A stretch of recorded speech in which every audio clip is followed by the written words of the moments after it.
আর কোনো চাওয়ার নেই, কোনো স্বপ্নও নেই। তোমাকে ভালোবেসেছিলাম, কখনো চাইনি এতটুকু অপবিত্রতা আমার ভালোবাসায় দাগ কাটুক।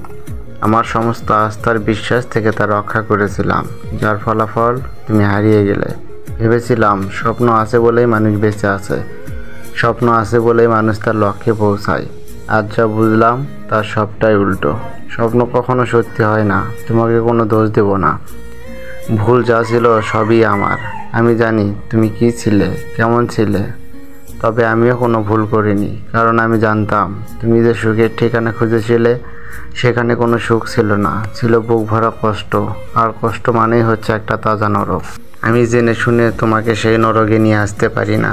এ যন্ত্রণা সবাই সইতে পারে না, তুমিও পারতে না, আমি পারি। আমাকে পারতেই হবে, কারণ কষ্ট নামের এই নরকে বেঁচে থাকা কষ্ট। সে যত বড় নরকই হোক না কেন, এর পরিধি, এর গতিবিধি এবং আচরণ আমি সব বুঝতে পারি। আমি জানি তুমি এটাই বলবে, আমি ধোঁকাবাজ, বেঈমান। কষ্ট হলেও সয়ে নেব, কারণ এটা আমার প্রাপ্য। আবেগে গা ভাসিয়ে দেওয়া যায়, কিন্তু খুব বেশি ধরে রাখা যায় না। যখন মুখ থুবড়ে পড়ে যায় তখন নিজে থেকেই এর কষ্ট বোঝা যায়, আর সেটাই হচ্ছে নিষ্ঠুর বাস্তবতা। তোমাকে বোঝাতে পারবো না এতটা অনুতাপে আজ আমি কতটা ভুগছি, কতটা যন্ত্রণায় বুকের ভেতর ঝড় বইছে আমার।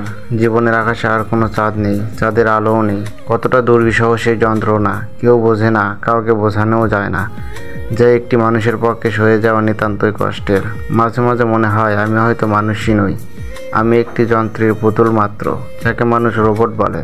আমি এরকমই একটি রোবট, যে আমাকে চালায়, আমি তার হুকুমের গোলাম মাত্র।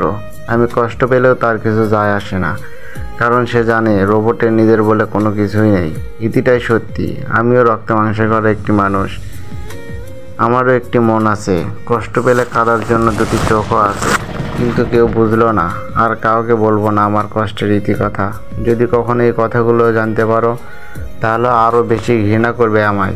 তবুও যদি পারো প্লিজ আমায় ঘৃণা করো না, এই ঘৃণার মানুষটিকে ক্ষমা করো। ভুলে যাবে জানি, এই কথাগুলো শুনে যদি মনে পড়ে যায় তাহলে মন থেকে মুছে ফেলো প্রিয়।